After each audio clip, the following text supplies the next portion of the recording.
स्वागत है।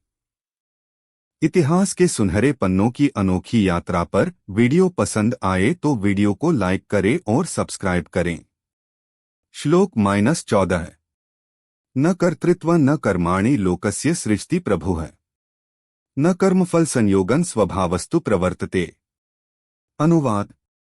परमेश्वर मनुष्यों के न कर्तापन की न कर्मों की और न कर्मफल के साथ संयोग की रचना करते हैं, किंतु स्वभाव ही बरत रहा है।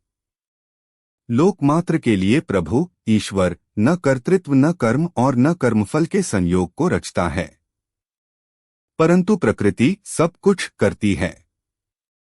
टिप्पणी 5.14 व्याख्या न कर्तृत्व न कर्माणि लोकस्य सृजति प्रभुः सृष्टि की रचना का कार्य सगुण भगवान का है, इसलिए प्रभुः पद दिया है। भगवान सर्वसमर्थ हैं और सबके शासक नियामक हैं। सृष्टि रचना का कार्य करने पर भी वे अकर्ता ही हैं। गीता 4:13 किसी भी कर्म के कर्तापन का संबंध भगवान का बनाया हुआ नहीं है।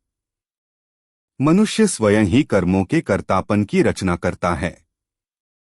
संपूर्ण कर्म प्रकृति के द्वारा किए जाते हैं, परंतु मनुष्य अज्ञानवश प्रकृति से तादात्म्य कर लेता है और उसके द्वारा होने वाले कर्मों का कर्ता बन जाता है। गीता 3:27 यदि कर्तापन का संबंध भगवान का बनाया हुआ होता तो भगवान इसी अध्याय के 8वें श्लोक में नैव किंचित करोमीति युक्तो मन्येत तत्त्ववित् ऐसा कैसे कहते। तात्पर्य यह है कि कर्तापन भगवान का बनाया हुआ नहीं है, अपितु जीव का अपना माना हुआ है। अतः जीव इसका त्याग कर सकता है। भगवान ऐसा विधान भी नहीं करते कि अमुक जीव को अमुक शुभ अथवा अशुभ कर्म करना पड़ेगा। यदि ऐसा विधान भगवान कर देते तो विधि निषेध बताने वाले शास्त्र, गुरु शिक्षा आदि सब व्यर्थ हो जाते, उनकी कोई सार्थकता ही नहीं रहती और कर्मों का फल भी जीव को नहीं भोगना पड़ता। न कर्माणि पदों से यह सिद्ध होता है कि मनुष्य कर्म करने में स्वतंत्र है। न कर्मफल संयोगम जीव जैसा कर्म करता है वैसा फल उसे भोगना पड़ता है। जड़ होने के कारण कर्म स्वयं अपना फल भुगताने में असमर्थ हैं। आठ कर्मों के फल का विधान भगवान करते हैं। लभते च ततः कामान्मय विहितान ही तान। गीता 7:22 भगवान कर्मों का फल तो देते हैं, पर उस फल के साथ संबंध भगवान नहीं जोड़ते, प्रत्युत जीव स्वयं जोड़ता है।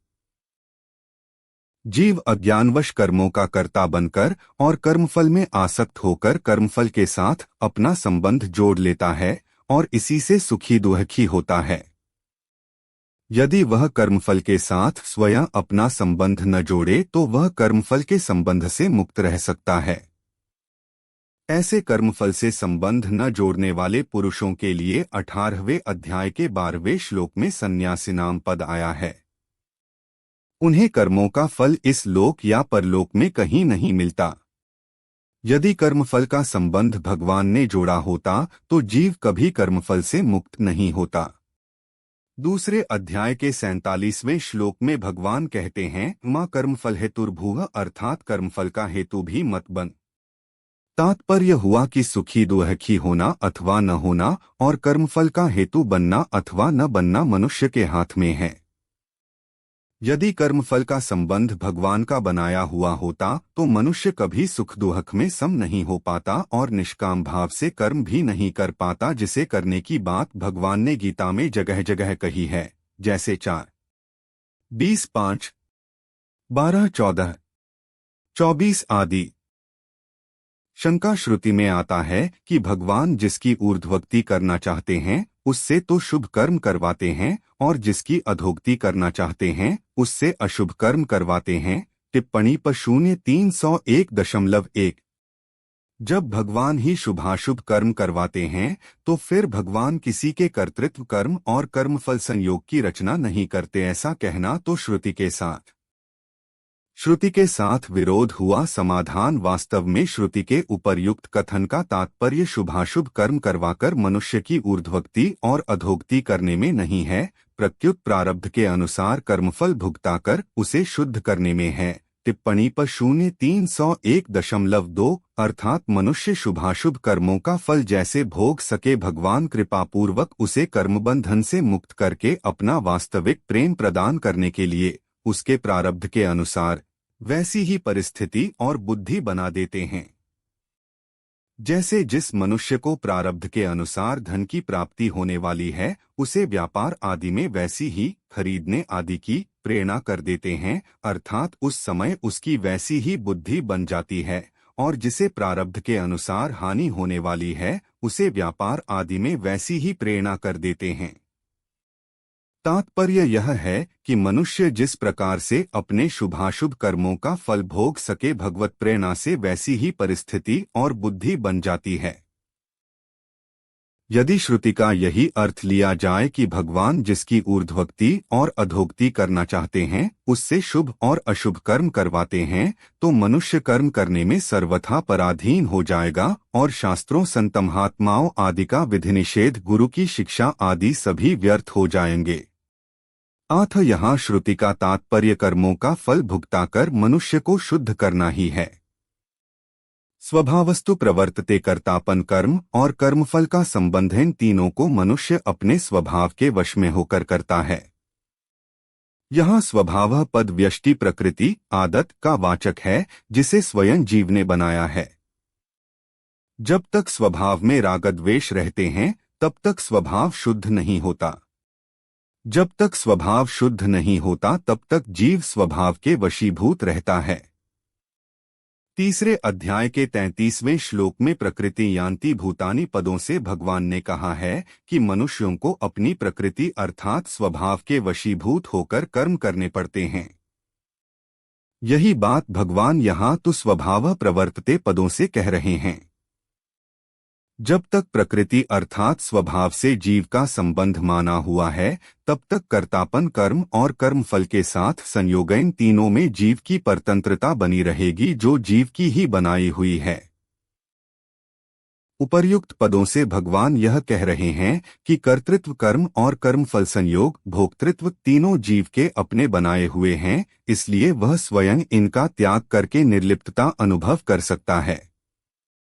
संबंध जब भगवान किसी के कर्तृत्व कर्म और कर्मफल संयोग की रचना नहीं करते, तो फिर वे किसी के कर्मों के फलभागी कैसे हो सकते हैं, इस बात को आगे के श्लोक में स्पष्ट करते हैं। 5.14 वेदों में ईश्वर के विषय में प्रतिपादन करते हुए कहा गया है कि वह सर्वज्ञ सर्वशक्तिमान सर्वद्रष्टा कर्माध्यक्ष और कर्मफलदाता है, जो समस्त जीवों को उनके कर्मों के अनुसार ही न्यायपूर्वक फल प्रदान करता है। यहाँ परमात्मा का वर्णन जगत के साथ उसके संबंध को दिखाकर किया गया है। परमात्मा न कर्तृत्व को उत्पन्न करता है और न ही कर्मों का अनुमोदन करता है। कर्म का फल के साथ संयोग कराना यह भी उसका कार्य नहीं। अनेक व्याख्याकारों के मतानुसार इस श्लोक में प्रभु शब्द से कर्माध्यक्ष कर्मफलदाता ईश्वर को सूचित किया गया है, परंतु भगवान के कथन से उनके मत की पुष्टि नहीं होती। विचार करने पर कोई भी विद्यार्थी स्पष्ट रूप से समझ सकता है कि यहाँ भगवान अर्जुन को निरुपाधिक चैतन्य आत्मा का स्वरूप समझाने का प्रयत्न कर रहे हैं। यहाँ आत्मा का 3 शरीरों स्थूल, सूक्ष्म और कारण के साथ संबंध बताया गया है।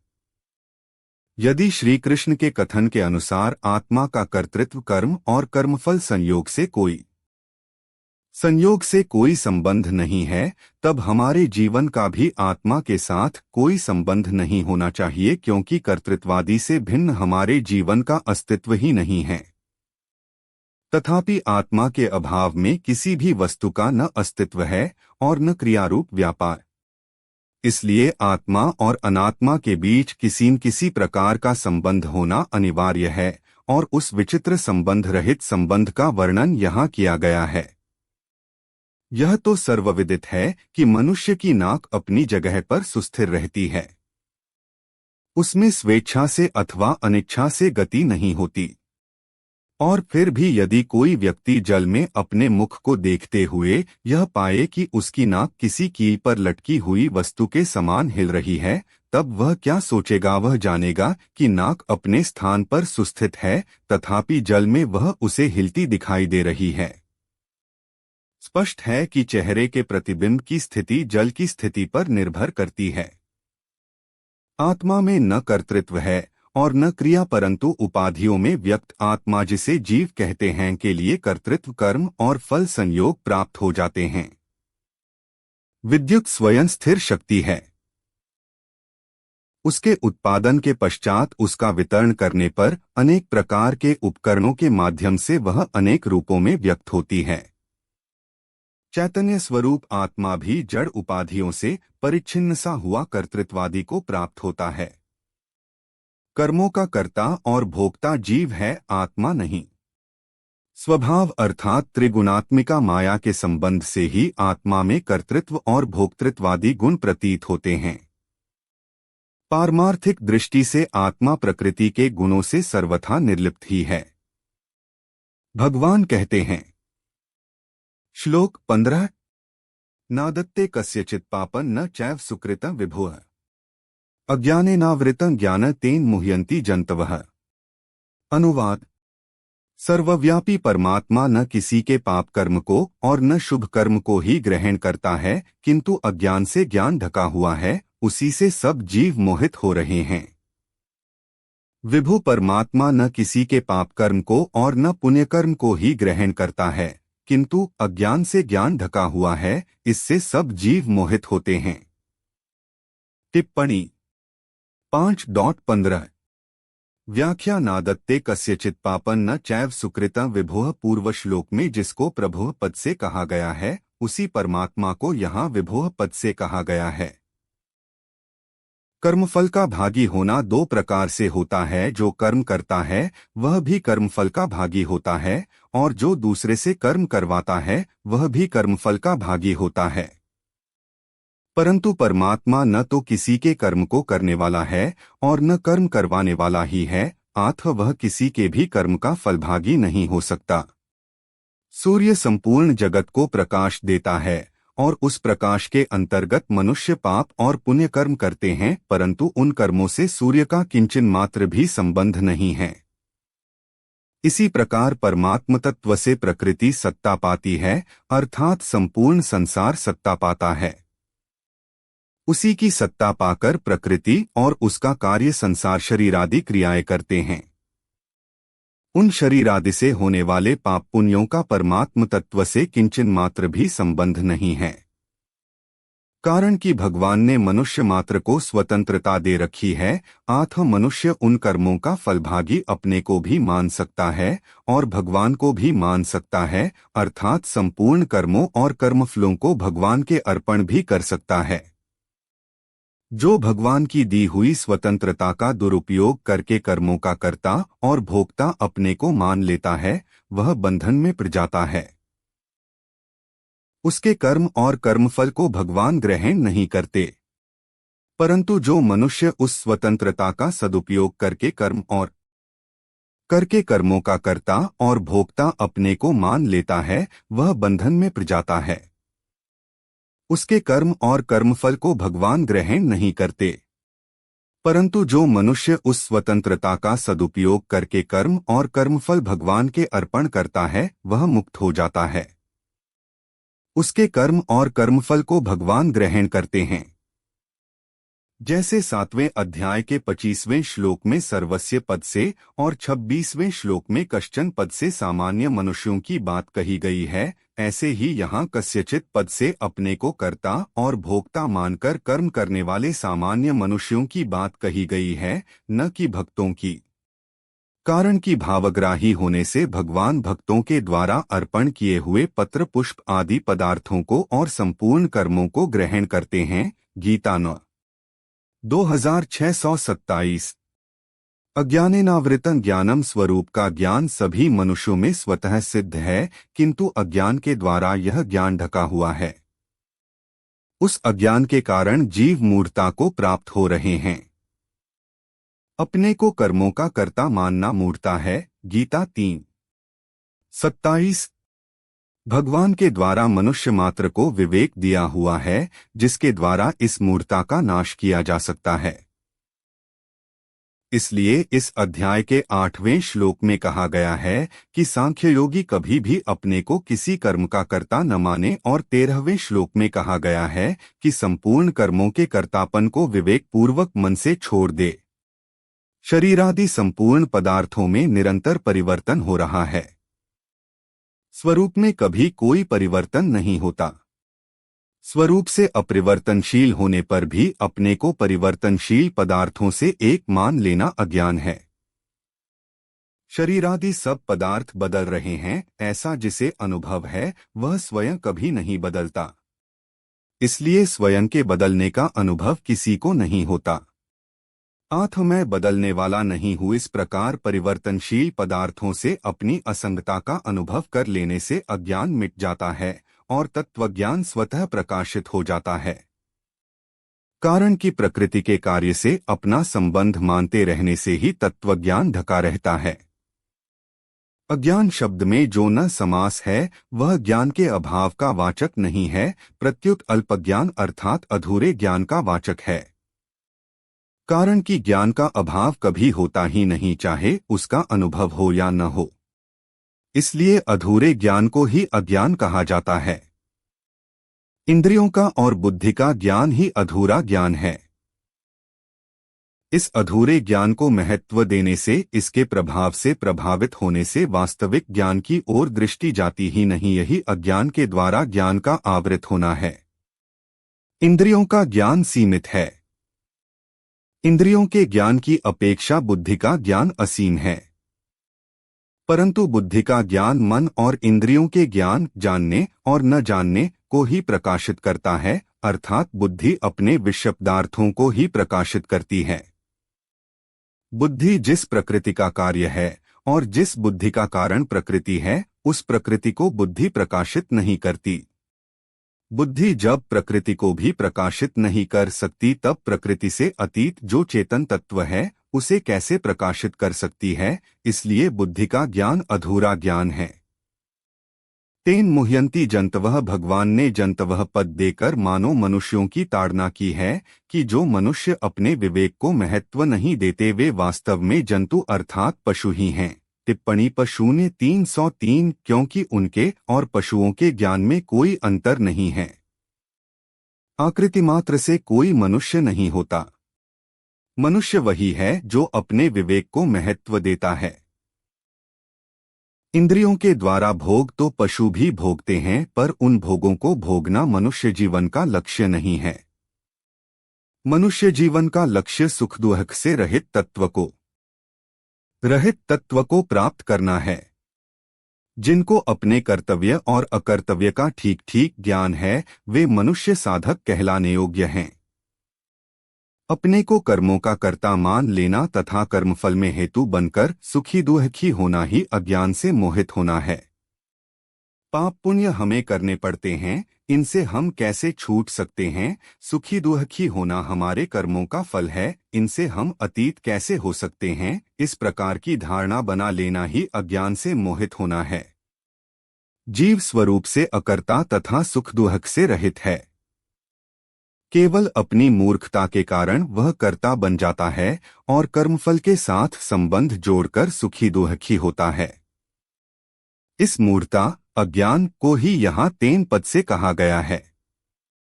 इस मूर्खता से अज्ञानी मनुष्य सुखी दुखी हो रहे हैं। इस बात को यहाँ तेन मुह्यंती जंतवः पदों से कहा गया है। संबंध पूर्व श्लोक में भगवान ने बताया है कि अज्ञान के द्वारा ज्ञान ढका जाने के कारण सब जीव मोहित हो रहे हैं। अपने विवेक के द्वारा उस अज्ञान का नाश कर देने पर जिस ज्ञान का उदय होता है उसकी महिमा आगे के श्लोक में कहते हैं। 5.15 विभु अर्थात सर्वव्यापी परमात्मा न किसी के पाप कर्म को ग्रहण करता है और न पुण्य कर्म को। यह कथन पुराणों में वर्णित देवताओं की कल्पना से भिन्न है, क्योंकि वहां देवताओं को जीवों के पाप और पुण्य कर्मों का लेखा जोखा रखने वालों के रूप में वर्णन किया गया है। कथा प्रेमी भक्त लोगों को वेदांत सिद्धांत उनके प्रेम को आघात पहुंचाने वाला प्रतीत होता है और इसलिए वे गीता के स्थान पर श्री कृष्ण की लीलाओं का अध्ययन कर भाव विभोर होना अधिक पसंद करते हैं। ईश्वर के विषय में यह धारणा है कि मेघों के ऊपर कहीं आकाश में बैठा विश्व भर के प्राणियों के शुभ कर्मों का निरीक्षण करते हुए उनका ख्याल रखता है, जिससे प्रलय के पश्चात न्याय के दिन जब समस्त जीव उसके पास पहुँचें तो वह उनका कर्मानुसार न्याय कर सके। यह रोचक धारणा केवल सामान्य जनों की ही हो सकती है, जिनकी बुद्धि अधिक विकसित नहीं है। समस्त विश्व के अधिष्ठान स्वरूप परमात्मा को जीवन के कर्मों से कोई प्रयोजन हो या परिच्छिन्न वस्तुओं में उसकी कोई विशेष रुचि हो, ऐसा हम नहीं मान सकते। परमार्थ की दृष्टि से तो परिच्छिन्न जगत का आत्यंतिक अभाव है। केवल आत्मविस्मृति के कारण ही उपाधियों में व्यक्त हुआ वह आत्मा कर्तृत्व कर्म फलभोग आदि से जुड़ा हुआ प्रतीत होता है। समतल कांच के माध्यम से निर्गत सूर्य प्रकाश में कोई विकार नहीं होता, परंतु यदि वही प्रकाश एक प्रिज्म आयत में से निकले तो 7 रंगों में विभाजित हो जाता है। इसी प्रकार एकमेव अद्वितीय सर्वव्यापी परिपूर्ण परमात्मा शरीर मन और बुद्धि इन आविद्यक उपाधियों में व्यक्त होकर नानारूप जगदाभास के रूप में प्रतीत होता है। यहाँ ज्ञान और अज्ञान के संबंध का सुंदर वर्णन किया गया है। अज्ञान ज्ञान नहीं हो सकता और न ज्ञान अज्ञान का एक अंश। परस्पर विरोधी स्वभाव के कारण इन दोनों का सह अस्तित्व संभव नहीं हो सकता है। परंतु यहाँ कहा गया है कि अज्ञान के द्वारा ज्ञान आवृत हुआ है। यह ऐसे ही है जैसे किसी जंगल में सर्वत्र व्याप्त अंधकार में दूर कहीं प्रकाश की किरण को देखकर कहा जा सकता है कि वह प्रकाश अंधकार से आवृत है। अगले श्लोक में अज्ञान आवरण को दूर करने के उपाय तथा उसकी निवृत्ति के फल को विस्तार से बताया गया है। सत्य के अनावरण की प्रक्रिया में अज्ञान की निवृत्ति मात्र अपेक्षित है, न कि ज्ञान की उत्पत्ति। इसलिए सत्य की प्राप्ति वास्तव में सिद्ध वस्तु की ही प्राप्ति है और कोई नवीन उपलब्धि नहीं। इसी बात को स्पष्ट करते हुए कहते हैं। श्लोक 16 ज्ञानेन तु तदज्ञानम येषा नाशितमात्मनः तेषामादित्यवज् ज्ञानं प्रकाश्यति तत्परम। अनुवाद। परंतु जिन्होंने अपने जिस ज्ञान विवेक के द्वारा उस अज्ञान का नाश कर दिया है, उनका वह ज्ञान सूर्य की तरह परमतत्व परमात्मा को प्रकाशित कर देता है। परंतु जिनका वह अज्ञान आत्मज्ञान से नष्ट हो जाता है, उनके लिए वह ज्ञान सूर्य के सदृश परमात्मा को प्रकाशित करता है। टिप्पणी 5.16 व्याख्या ज्ञानेन तु तदज्ञानम येषा नाशितमात्मनः पीछे के श्लोक में कही बात से विलक्षण बात बताने के लिए यहाँ तु पद का प्रयोग किया गया है। पीछे के श्लोक में जिसको अज्ञानेन पद से कहा था, उसको ही यहाँ तत् अज्ञानम पद से कहा गया है। अपनी सत्ता को और शरीर को अलग अलग मानना ज्ञान है और एक मानना अज्ञान है। उत्पत्ति विनाशशील संसार के किसी अंश में तो हमने अपने को रख लिया अर्थात मैंपन अहंता कर लिया, और किसी अंश को अपने में रख लिया अर्थात मेरापन ममता कर लिया। अपनी सत्ता का तो निरंतर अनुभव होता है और मैं मेरापन बदलता हुआ प्रत्यक्ष दिखता है। जैसे पहले मैं बालक था और खिलौने आदि मेरे थे, अब मैं युवा या वृद्ध हूँ और स्त्री पुत्र धन मकान आदि मेरे हैं। इस प्रकार मैं मेरेपन के परिवर्तन का ज्ञान हमें है, पर अपनी सत्ता के परिवर्तन का ज्ञान हमें नहीं है। यह ज्ञान अर्थात विवेक है। मैं मेरेपन को जड़ के साथ न मिलाकर साधक अपने विवेक को महत्व दे कि मैं मेरापन जिससे मिलाता हूँ वह सब बदलता है, परंतु मैं मेरा कहलाने वाला मैं, मेरी सत्ता वही रहता हूँ। जड़ का बदलना और अभाव तो समझ में आता है, पर स्वयं का बदलना और अभाव किसी की समझ में नहीं आता, क्योंकि स्वयं में किंचित भी परिवर्तन और अभाव कभी होता ही नहीं। इस विवेक के द्वारा मैं मेरेपन का त्याग कर दे कि शरीर में नहीं और बदलने वाली वस्तु मेरी नहीं। यही विवेक के द्वारा अज्ञान का नाश करना है। परिवर्तनशील के साथ अपरिवर्तनशील का संबंध अज्ञान से अर्थात विवेक को महत्व न देने से है। जिसने विवेक को जागृत करके परिवर्तनशील मैं मेरेपन के संबंध का विच्छेद कर दिया है, उसका वह विवेक सच्चिदानंद घन परमात्मा को प्रकाशित कर देता है, अर्थात अनुभव करा देता है। तेषामादित्य विज्ञानं प्रकाशति तत्परम विवेक के सर्वथा जागृत होने पर परिवर्तनशील की निवृत्ति हो जाती है। परिवर्तनशील की निवृत्ति होने पर अपने स्वरूप का स्वच्छ बोध हो जाता है, जिसके होते ही सर्वत्र परिपूर्ण परमात्म तत्व प्रकाशित हो जाता है, अर्थात उसके साथ अभिन्नता का अनुभव हो जाता है। यहाँ परम पद परमात्म तत्व के लिए प्रयुक्त हुआ है। दूसरे अध्याय के 59वें श्लोक में तथा 13वें अध्याय के 34वें श्लोक में भी परमात्म तत्व के लिए परम पद आया है। प्रकाश्यति पद का तात्पर्य है कि सूर्य का उदय होने पर नई वस्तु का निर्माण नहीं होता, प्रत्युत अंधकार से ढके जाने के कारण जो वस्तु दिखाई नहीं दे रही थी वह दिखने लग जाती है। इसी प्रकार परमात्म तत्व स्वतः सिद्ध है, पर अज्ञान के कारण उसका अनुभव नहीं हो रहा था। विवेक के द्वारा अज्ञान मिटते ही उस स्वतः सिद्ध परमात्म तत्व का अनुभव होने लग जाता है। संबंध जिस स्थिति में सर्वत्र परिपूर्ण परमात्म तत्व का अनुभव हो जाता है, उस स्थिति की प्राप्ति के लिए आगे के श्लोक में साधन बताते हैं। 5.16 शोक और मोह से ग्रस्त जीवों के लिए शुद्ध आत्मस्वरूप अविद्या से आवृत रहता है, अर्थात उन्हें आत्मा का उसके शुद्ध स्वरूप में अनुभव नहीं होता। ज्ञानी पुरुष के लिए अज्ञानावरण पूर्णतया निवृत्त हो जाता है। कितने ही दीर्घ काल से किसी स्थान पर स्थित अंधकार प्रकाश के आने पर तत्काल ही दूर हो जाता है, न कि धीरे धीरे किसी विशेष क्रम से। इसी प्रकार से आत्मज्ञान का उदय होते ही अनादि अविद्या उसी क्षण निवृत्त हो जाती है। अविद्या से उत्पन्न होता है अहंकार, जिसका अस्तित्व शरीर मन और बुद्धि के साथ हुए तादात्म्य के कारण बना रहता है। अज्ञान के नष्ट हो जाने पर अहंकार भी नष्ट हो जाता है। द्वैतवादियों को वेदांत के इस सिद्धांत को समझने में कठिनाई होती है। वस्तुओं को जानने के लिए हमारे पास उपलब्ध साधन हैं इंद्रियां, मन और बुद्धि। अहंकार इनके माध्यम से देखता, अनुभव करता और विचार करता है। द्वैतवादी यह समझने में असमर्थ हैं कि अहंकार, इंद्रियां, मन और बुद्धि के अभाव में आत्मज्ञान कैसे संभव है। एक बुद्धिमान विचारक में यह शंका आना स्वाभाविक है। इसका अनुमान लगाकर श्री कृष्ण यह बताते हैं कि अहंकार नष्ट होने पर आत्मज्ञान स्वतः हो जाता है। विचाररत बुद्धि को यह बात सरलता से नहीं समझाई जा सकती। इसलिए दूसरी पंक्ति में प्रभु एक दृष्टांत देते हैं आदित्यवत।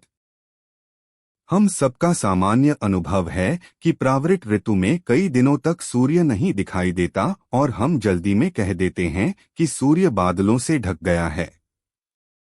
इस वाक्य के अर्थ पर विचार करने से यह स्पष्ट हो जाता है कि सूर्य बादल के छोटे से टुकड़े से ढक नहीं सकता। इस विश्व के मध्य में जहाँ सूर्य अकेला अपने संपूर्ण वैभव के साथ विद्यमान है, वहाँ से बादल बहुत दूर है।